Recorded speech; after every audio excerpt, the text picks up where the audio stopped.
So it's lovely to be with you all. I'm actually talking from a hotel room in Havana, Cuba. I'm over here working with the folks at Finley Institute, who are a WHO accredited vaccine manufacturer, but who have also run the world's largest long-term homeopathic immunisation or homeoprophylaxis intervention. And it's been my great honour and privilege to have come over a couple of times. This is now my third trip, and I'm working with Dr Gustavo Bracho at the Finley Institute on collecting data about their massive immunisation programs. So it's important to understand right from the start what we're going to be talking about is not something that's my invention. It's not some small backyard operation that's been dreamt up by a few people over the years. We're going to be talking about a method that's been around for over 200 years. 1798 was the first time that Dr. Hahnemann, the founder of homeopathy, used medicines to prevent infectious diseases. And it's been used by millions of people and tens, probably hundreds of thousands of practitioners, including some of the greatest and best known homeopaths of all time. So my small contribution to this is of course relatively recent. I started my first homeoprophylaxis program 1985-86, really in an attempt to provide parents who had made a decision that they were concerned about vaccination and didn't want to take the risk, as they saw it, of their children being affected by vaccines, to give them an option that they could use a safe method that was comparably effective to vaccination. And since that time I've been collecting data. In 2004 I completed doctoral studies at Swinburne University into homeoprophylaxis. There were two parts to that. One was looking at the data that I'd collected from 1986 to 2004, and another part I called the General Health Survey was looking at measures of long-term safety in particular of this method compared to other methods of immunisation. The reason I went through that process was to make sure that the data that I'd collected was scrutinised by people with very strong orthodox qualifications. So one of my supervisors was a professor of medicine, the other was a medical epidemiologist, and the two people who examined the thesis, we had to send it offshore to America. Both of them were orthodox GPs who had PhDs, who were working in mainstream American universities and also knew a bit about homeopathy. So it was pretty hard to find people who fitted that, and that's why we had to send the work off to the States to be examined. And what this has meant, it doesn't prove or disprove anything about the data that I've collected, but what it does mean is that people with very strong orthodox qualifications have looked at it and have told me where they thought I needed to strengthen the data, and partly on their advice during the doctoral studies, I subjected the last group of 5 years data to 7 tests to make sure that it was as rigorous as possible. And so we now have data from a whole range of different sources talking about the safety, but in particular the effectiveness of homeopathic immunisation. So I've sort of started in the middle. Let me go back to the beginning. And the beginning really is the question, should we try and prevent infectious diseases? Now, different people have different views, and that's totally appropriate. And you know, different views are probably appropriate for different diseases. So from my point of view, something like meningococcal meningitis, I certainly would want to try and prevent that rather than have to treat.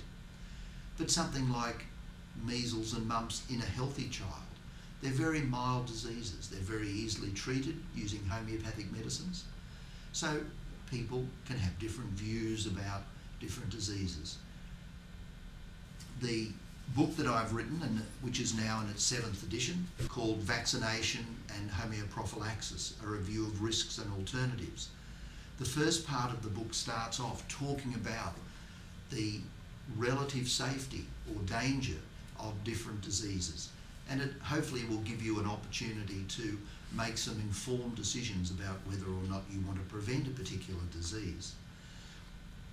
The next part looks at ways for diseases we've chosen to prevent, ways to do it. And there are two general approaches. One is a make the person as healthy as possible approach, and the other is a disease-specific approach. Now, we should always try and make ourselves and our children as healthy as possible, because that means that if we do get a disease, and let's face it, there are thousands of diseases that we can get, from the common cold up to things that are more serious. But the healthier we are, if we do get a disease, the better we're able to deal with it, the quicker we'll get over it. But we know from clinical experience that if you want to maximise the level of protection, you need to target the disease you're concerned about with disease-specific remedies, because even extremely healthy people can get simple infectious diseases. And when we're talking about disease-specific remedies, really there are only two methods. One is vaccination, the other is homeoprophylaxis or homeopathic immunisation. As I said, homeopathic immunisation started in 1798. Vaccination started in 1796. They've both been around for almost the same length of time, developed quite differently, quite independently.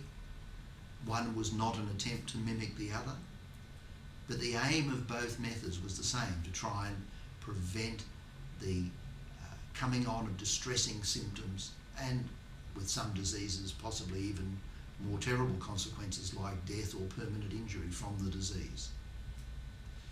So given that we've decided that we want to maximise the level of prevention of certain diseases, and we know that there are two disease-specific methods, and using one of them is going to give us the greatest level of protection, really it comes down to a choice, an evaluation, a comparison of these two methods, safety and effectiveness. When it comes to safety of homeopathic medicine in general, we know it's not toxic. And people in orthodox medicine agree with that. In fact, they say that homeopathic medicine in general can't work because nothing's there.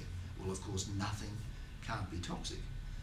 Of course, something is there, but it's not something which is easily measured by the equipment which orthodox people have at the moment. Homeopathic medicines are medicines of energy. They are prepared through a process of dilution and succussion. Dilution, 1 drop into 99 drops of alcohol and water. Succussion, violently banging that against a firm surface. We don't actually have a mechanism of action that can be explained in terms that orthodox medicine is familiar with. Eventually we will, but at the moment we don't. So all we can really do is look at whether it works. So in terms of safety, we know homeopathic immunisation is non-toxic and certainly very safe in that regard in both the short and long term. With vaccines, we know that they're made from combinations of biological materials, chemicals, heavy metals, and so forth. So they are potentially toxic. So the safety issue is something we can go over fairly quickly, because the answer's clear when you're comparing the two methods. One is non-toxic, the other is potentially toxic.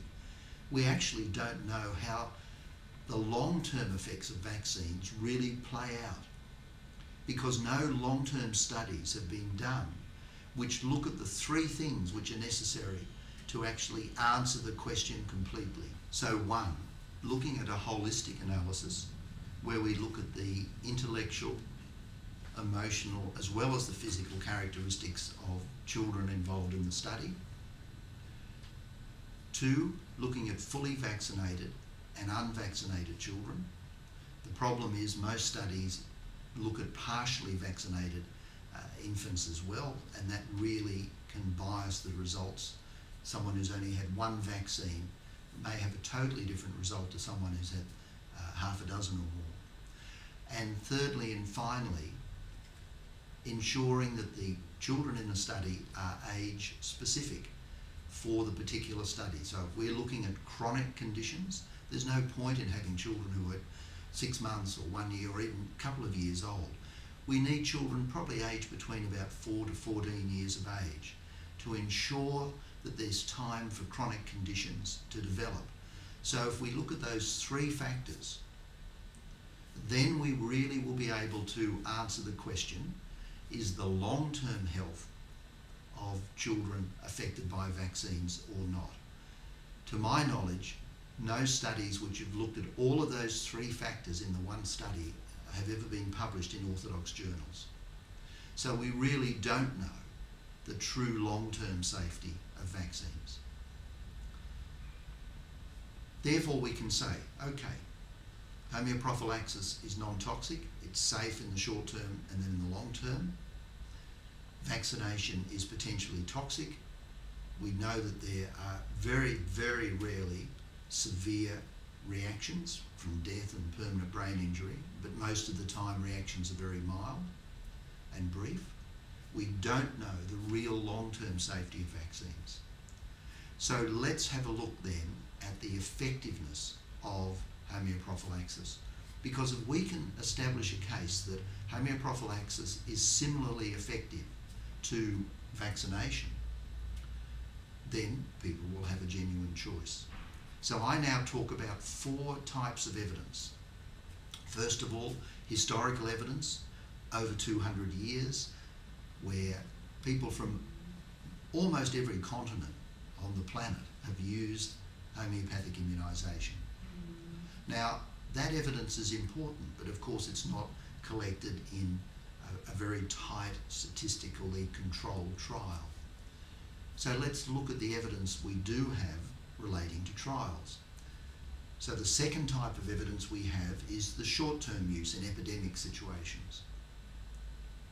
Now, there are a number of trials in English. All of them come in at around about the 90% mark, 90% effectiveness. You see, nothing is 100%. Vaccines aren't, homeopathic immunisation isn't, and even some people get the same disease twice, and that's meant to be the most certain form of prevention. Probably the best short-term trial is one done by a group of doctors in Brazil, headed by a Dr Mroninsky. In 1998, there was an outbreak of meningococcal meningitis in this region in Brazil. Many of the doctors in Brazil are also homeopaths, and the ones running the hospitals in this region were also homeopaths as well as orthodox GPs. Now, there was no vaccine available, so they decided to homeopathically immunise as many children in the region as they could. And they immunised over 65,000 children. There were about 22,000 children that were not covered. Because people were living fairly communally, we know that the coverage of the disease would have been fairly even. They followed the 2 groups of children for 12 months. After 6 months, the effectiveness of homeopathic immunisation was 95%. After 12 months, it was 91%. Now, those figures are just as good as vaccination against meningococcal meningitis. And the lovely thing is, particularly in a country like Australia, where we have vaccines for type A and type C, homeopathic immunisation, because it works on something called the law of similars, will also give a level of protection against type B. So as I said, once you look at the range of short-term studies, you see they all come in around that 90% mark. The third type of evidence relates to the long-term use of homeopathic immunisation, and this comes back to my own study, which I was talking about at the beginning, which looked at children whose parents gave them homeopathic immunisation from 1985-6 through to 2004, and some thousands of children were involved in the study. My single figure measure of effectiveness was 90.4%. So that's very, very similar to the level of protection for short-term prevention. And the fourth type of evidence I now talk about is regional and national interventions which are being done in Cuba, and that's where I started. That's why I'm over here at the present point of time, collecting more data on the wonderful work the Cubans are doing. Their main intervention, which has been published, related to the disease leptospirosis, which is a waterborne parasitic disease. It's worse in the rainy season each year in Cuba because it's waterborne. So when there's standing water, particularly in October, November, December, we find the incidence of the disease is likely to be at its highest. Now in 2007 there was a severe hurricane in Cuba, caused a lot of damage, and the incidence of leptospirosis, particularly in 3 of the eastern provinces in Cuba, suddenly accelerated. They did have a vaccine, but the vaccine is only modestly effective, and certainly they were not able to make a new vaccine to target the specific type of leptospirosis quickly enough to make a difference. So the folks at Finley Institute, remember Finley Institute is a WHO accredited vaccine manufacturer, they decided to homeopathically immunise as many people as they could in the 3 worst hit provinces in the east of Cuba, and they immunised over 2.2 million people in 2007. The data that's been published shows that within 2 weeks of that intervention, the epidemic broke in those 3 regions, but in the rest of the country it kept going until the rainy season finished at the end of December. In 2008, Cuba was hit with 3 hurricanes in relatively close proximity to each other, so a tremendous amount of damage occurred. Once again, the Finley Institute immunised most of the population of the 3 worst hit eastern provinces and not the rest of the country. And the data shows unambiguously in 2008 a significant increase in the disease in the rest of the country and virtually nothing in those 3 so-called intervened regions. This was compelling evidence and proof of the effectiveness of the homeoprophylaxis interventions. Particularly in 2008, there could have been no other explanations for this extreme difference between the 3 intervened provinces and the rest of the country. And on the basis of that, when the swine flu scare occurred, shortly after that, the Cuban government instructed the Finley Institute to homeopathically immunise the whole country over 12 months of age against swine flu, over 9.8 million people. And that's one of the things that we're looking at the data at now.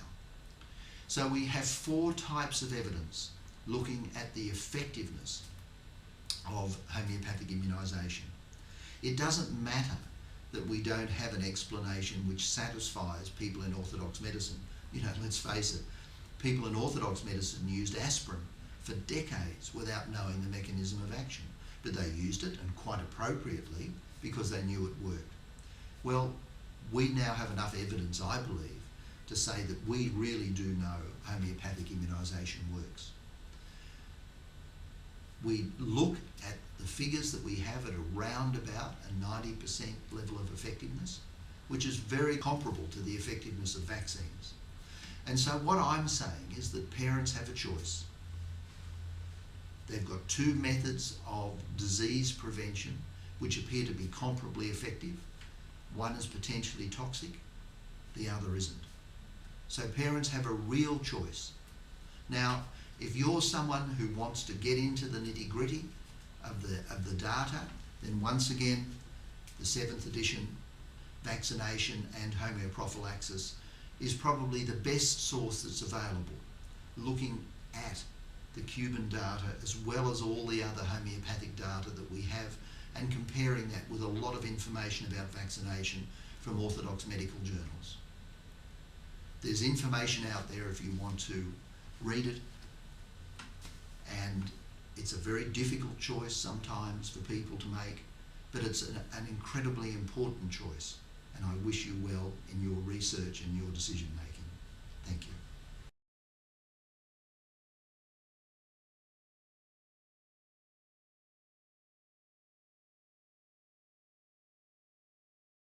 So here we are in yet a different hotel room in Havana.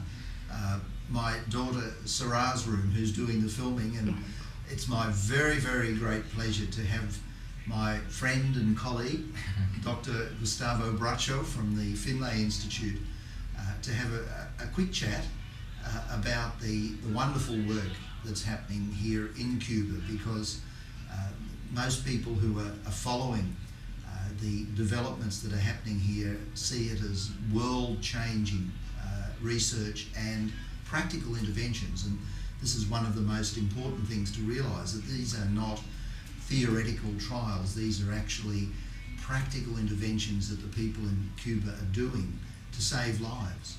So, Gustavo, thank you for spending a few minutes with us, and I wanted to start off by just asking you how you started the programs over here. What led you to start using homeoprophylaxis, given that the Finley Institute is a vaccine manufacturer? Yeah, well, at first, the pleasure is mine. Okay, so, well, the history on this intervention was well, in 2007, in this region of Cuba, there was an epidemic of leptospirosis that was becoming worse and worse across the weeks of the year. So coming close to the end of the year with a very high rate of these epidemics. And that period, there was an additional factor. There was the impact of quite big meteorological phenomena causing a lot of flooding. A big hurricane. A big hurricane there. Yeah. And that at that time was almost 80% of the region was under the water. And well, leptospirosis is a disease that are very close related to the rain levels and the flooding.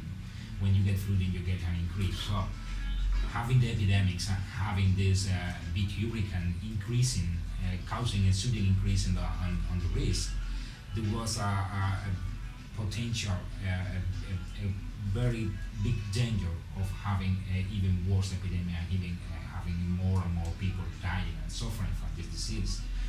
And well, at that time there was an emergency situation on that region, on Cuba, and the Finley Institute was asked to provide any solution for this emergency.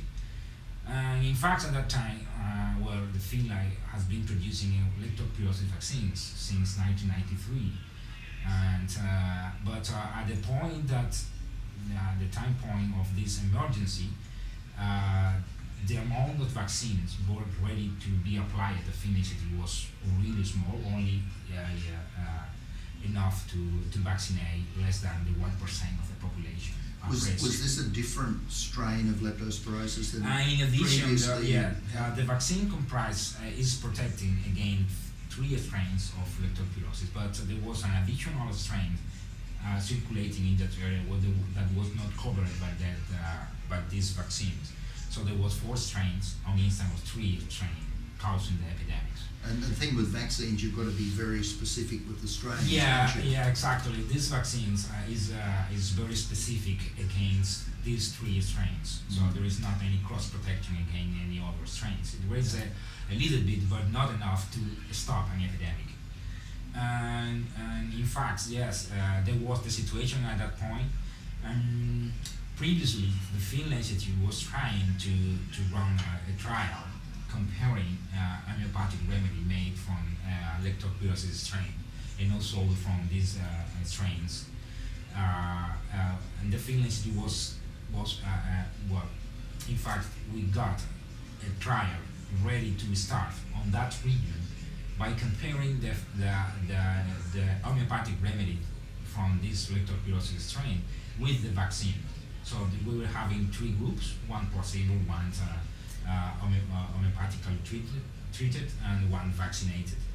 But when the emergency comes, there was not any ethical position supporting the start of the clinical trial, and we decided that having the low amount of vaccines available, having the emergency, we decided then to make this intervention to apply this homeopathic remedy to the full population, the whole population of this of the province of Holguín, Granma, Las Tunas, comprising close to 2.4 million people. So when you have new strains emerging, I believe one of the advantages of homeoprophylaxis is you can actually Definitely, prepare the remedies very quickly. Yeah. And In cover fact, everything. to incorporate this additional strain into the vaccine, it will take at least 3 years. Oh, really? 3 years? 3 years, because you have to develop the new product, you have to test it, the new product, and you have to register the new product. This will take 3 years, and being optimistic, in fact, it will take more than 3 years. Yeah. So there was no doubt that having the advantage of the use of preventing homeopathy, there was no doubt, and there was not even a single discussion about starting this intervention just right away. And so when we traveled to this region with a team comprising epidemiologists, microbiologists, homeopaths, immunologists, including the president of the Finley Institute as well, Dr. Gustavo Bracho. We traveled to this place and we started to work from one morning till I don't know, maybe a month, working every day and every night. I know one thing that people in the West are amazed about is how you were able to give coverage to over 2 million people so quickly. So Yeah. there must be a lot of infrastructure already in place to be Yeah, able to in do fact, that. yes. The whole system in Cuba is based on the primary system that comprise family doctors that are taking care of a small population within a particular region, and these doctors are in charge of the health of this population, and they well know all the people living there, the wars, the risks, everything, all the diseases that are circulating in the area. So they are working together with a nurse. So there was a doctor and a nurse working in this area, and in addition we have a network of different social workers and other organizations that are dealing with small areas within this region. So this is a system that we normally that is normally activating during natural disasters in order to protect the people. Yep. This is the system that we are using, and this is the system that are also using to deliver vaccines on this population. But of course, the delivery of homeoprophylaxis doesn't require the skill for vaccines, does it? Because it doesn't Exactly. require injections. Exactly, Which but is a big difference. we just use the system. The system that was already set it, and it is very easy to through this system to go very fast over every single person within this population. So we just gave small training to these people on particularly on the way they have to deliver the treatment and the way they have to handle the remedies and Yep. these kind of things. And well, by using this system, we were able to reach over 70% of coverage in just 2 weeks. That's amazing. Yeah, it was Yeah. it's very fast, in fact. But when you are trying to use the same system to deliver vaccines, then it will take longer Yes. because you will need injection needles and all many different supplies that are not needed in the case of homeopathic remedies.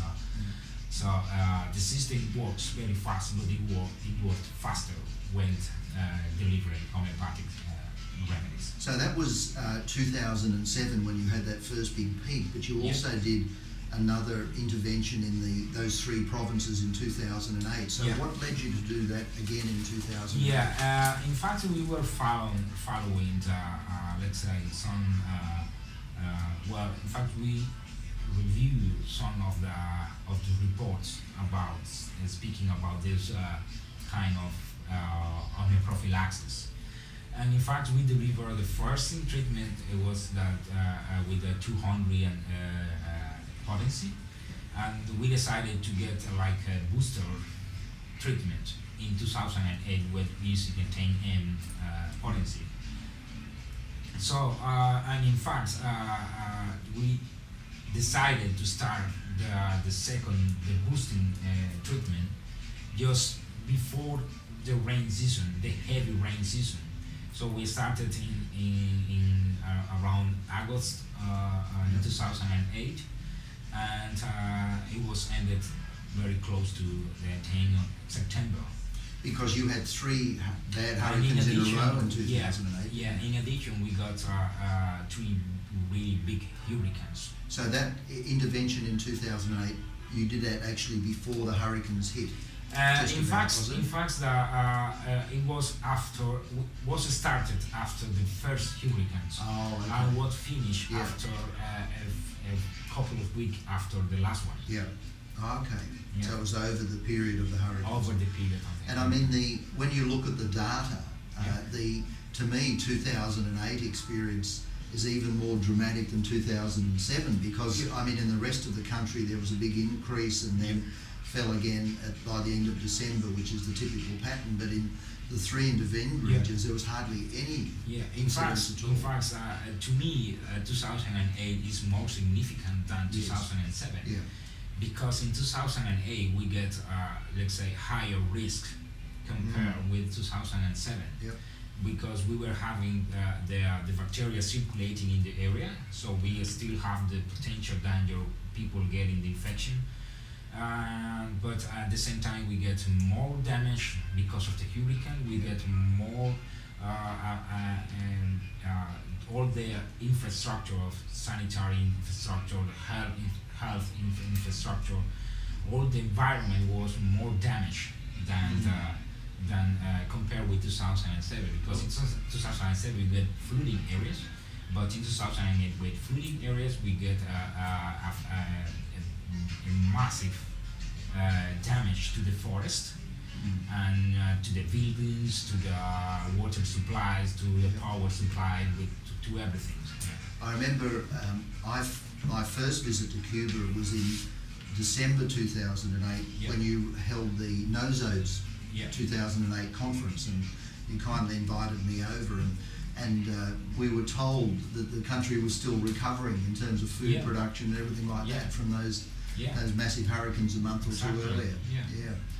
So that experience with the leptospirosis was a very positive and a very clear support for homeoprophylaxis. Now, I believe that you've got a number of other programs with different diseases that you're looking at the moment. Yeah, in fact, I think that the results from this intervention just change many things, particularly at Finley Institute.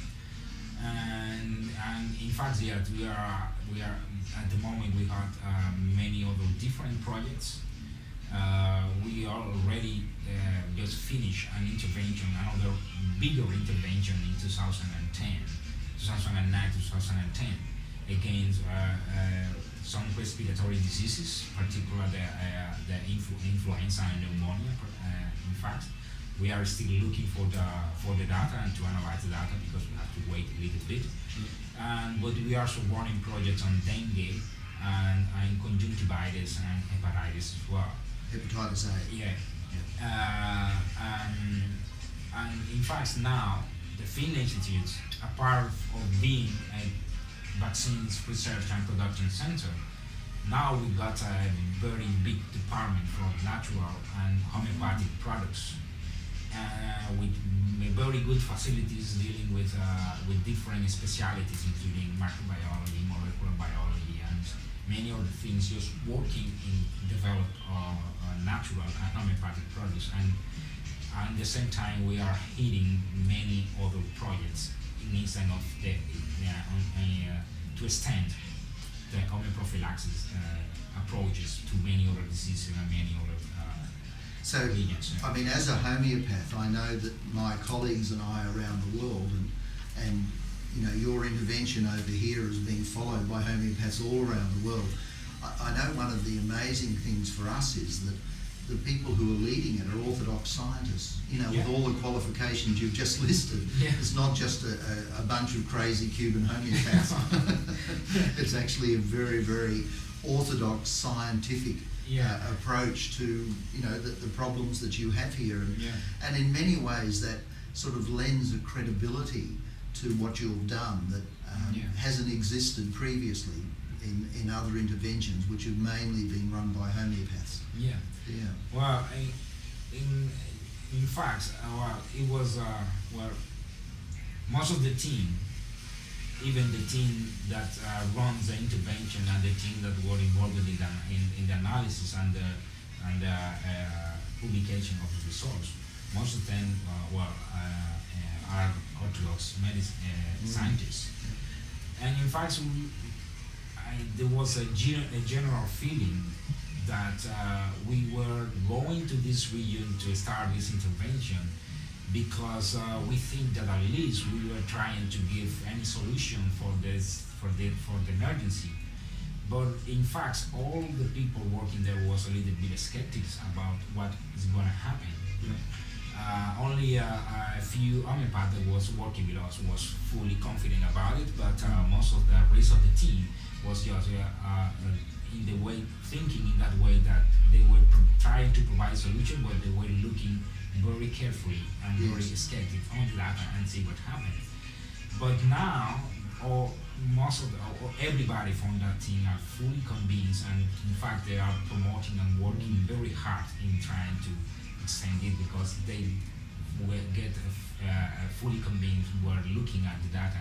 And in fact it was most of the time at the same time it was very surprising looking when the incidence was fading down and was just reaching the lowest limit in the history of this region. It was really surprising and was really good. It was a good feeling. So we're talking now early in March 2012. I don't know when I'm going to get back to Cuba again. I hope in another year or two. But, we also have that. But I can just look forward with such anticipation to what you and your team are going to be doing in the next couple of years. It'll be followed with great interest all around the world, and I can, on behalf of a lot of people, thank you very much for the work you've done, because you're leading the world with this sort of work, and it's going to make a lot of difference to a lot of people. Thank you, I said, but in somehow most of the people that are working with me here in this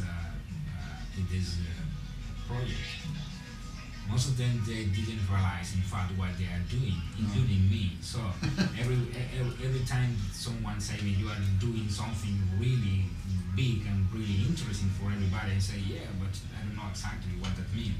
Yes. But in fact I think that the most important thing, in my opinion, is that we are fully convinced and we are really working very hard and trying to go more and more further.